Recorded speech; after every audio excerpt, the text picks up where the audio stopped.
What's going on, guys? Civilian Medical here. Just doing a little afternoon kit ruck. And I don't know, I was just thinking about some things. If y'all are watching this on YouTube, which I hope you are, because that's what I'm making this video for. Obviously I'm new to the YouTube sphere, so if y'all would give me a like, share, follow, I'd appreciate it. But you know, I know this is going to be a bit of a slow burn until most of y'all learn who I am and things like that. I'm just a regular old dude, you know, trying to be a little bit more prepared where I can, trying to get good medical equipment and good medical information and just good information and good skill sets in general into the hands of good people that want to help other people. It's kind of my thing. I also like to be in alignment with being in service to the Father at the same time. If you know, you know. But that being said, we've been having no shortage lately of fear-mongering news and, you know, all the worry. Like, oh my God, we need to be shitting our pants around every corner. And look, as much as I understand the importance of staying informed and knowing what's going on around you, I think it's worth saying that we get caught up in the fear of things and let ourselves fall victim to the whole paralysis by analysis theory. And I think we need to start trying to work some of that out of the prepper community. All right. A lot of us have this issue of getting overwhelmed real easily. I'm one of those people, currently working on that as we speak. However, I guess without rambling on too long, the whole point here is that you can only control what you can control. So when it comes to preparedness, you know, start off with what you can handle. When you start, if you're somebody who's new to the preparedness mindset, one thing that you're going to find is that it can get overwhelming real fucking fast. All right. It can get, I mean, there's layers and layers and layers of this whole preparedness thing. You know, it's a long road of skill learning, and it can become very expensive.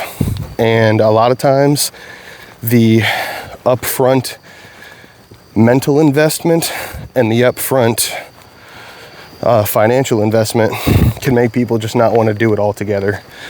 And I say that from experience because I was one of those people for a while. So look, if you're new to preparedness, how about this? Start off with getting yourself 2 weeks worth of food stacked up at the house, okay? And don't stack up rice and beans like all the preppers tell you to. If y'all follow any decent preppers, y'all probably know by now that it makes the most sense to stack and buy what you're already eating. All right. And then get yourself 2 weeks of water. Now, what do these numbers look like? Okay. Well, some pretty safe numbers, I would say, would be for food, 21 to 2,500 calories per person per day. And if you have kids, use that same number, because a small child is not going to consume that many calories on a daily basis, which will give you a bit of an excess. Okay, start there for food. For water, you're going to want to go with at least 3 gallons per person per day. And the reason for that is because a lot of the experts will tell you that you only need 1 gallon per person per day. And I don't know, if you wanted to take that from its most rudimentary level of survival, yeah, for just drinking 1 gallon per person per day, but you're also going to need water for sanitation. You're going to need water for preparing food, and you're going to need it for a lot more things than you think you're going to. So 3 gallons per person per day is minimum. Me, I like to go with about 4 or 5 gallons per person per day. Now, this is one of those things where it can stack up pretty quick. If you got more than 2 people in a household that you're trying to provide for or that you're trying to prep for, those numbers can get real overwhelming real quick if you let them. So start with 3 gallons per person per day for 2 weeks. 2,100 to 2,500 calories of food per person per day for 2 weeks. And once you get that, then move on to a month, okay? Then once you can comfortably get to a month, move to 3 months. Then from 3 months to 6 months, then from 6 months to a year, and so on. All right? So, look, everybody's budget differs. Everybody's mental bandwidth is going to differ. But, you know, that's a good place to start. Now, as far as all the cool guy tactical stuff, look, that's a whole rabbit hole in its own. All right? I didn't just buy all this stuff yesterday, throw it on, come out here and make a video about it. I've been accumulating things for years. And shout out to all the homies who watch Bear Independent. TJ Morris has been one of my biggest inspirations for getting into preparedness. Him and his company, Refuge Medical, have been these guys. Where is it? Those guys. Been one of my biggest inspirations for getting into preparedness. I took one of their bleeding control courses a couple years back. One of the best things I've ever done. I intend on taking much more of their training and getting a whole bunch more of their kits. That's another one of those things for me that is cost and time dependent. So anyway, I'm getting off a little bit into the weeds here, but if you're interested in getting a kit, I am, just so happens, a Refuge Medical sales rep.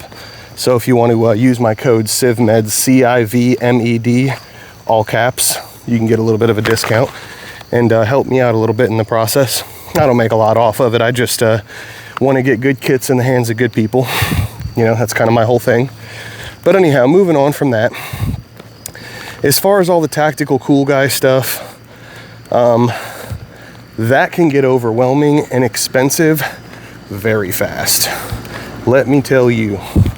So look, as far as that goes, buy yourself an affordable AR, chambered in 5.56.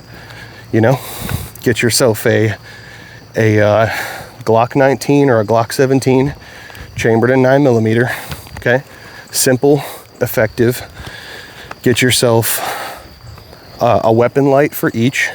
Get yourself an optic for each. A holster for your pistol and a sling for your rifle. That's a good place to start. Get yourself, I don't know, 4 to 6 extra mags for your rifle and maybe 2 or 3 extra mags for your pistol. And then, you know, ideally enough ammo to refill those mags somewhere between 2 and 5 times. I feel like would be a reasonable number. And you don't have to go buy it all at once, you know. Save up some money for a little while, get your rifle, you know, and then buy a sling for it. And then on the next check, you know, maybe a couple checks after that, then maybe get your pistol. And then get one attachment for each of these things at a time. And your ammo, buy a box of ammo every check or every other check. Ammo is not what it was during COVID, so it's relatively affordable for now. But with all of the wild stuff that's been going on lately, that price might change pretty soon. So keep that in mind. Get stuff while you can, while it's still affordable. But, you know, don't go putting yourself in a bad financial situation, putting yourself in a bind, trying to hurry up and get all these things. But as far as getting into preparedness, if you're not already into it, I think those are a pretty good couple places to get yourself started. 2 weeks of food, 2 weeks of water. Get yourself a rifle, get yourself a pistol. And, you know, if the rifle is out of your range for a while, then get yourself a shotgun. You can get like a decent like a Mossberg Maverick 88. You can get one of those for like 250 bucks. 12 gauge extended mag tube. I think you can hold like 6 shells in that thing. Get yourself a shotgun and a pistol. That's a good place to start. Okay, so real quick recap. 2 weeks of food, 2 weeks of water, a rifle or a shotgun, and a pistol, and go from there. And yeah, you know, I'm gonna be making content for a while, so I think this is I think that's a good place to wrap it up for this video. But look, guys, if you wouldn't mind giving me a like, share, follow, all the things, I'd appreciate it. If not, I'll grow on you. Anyway, y'all stay prepping, stay ready, so you can be more capable of saving a life. See you later.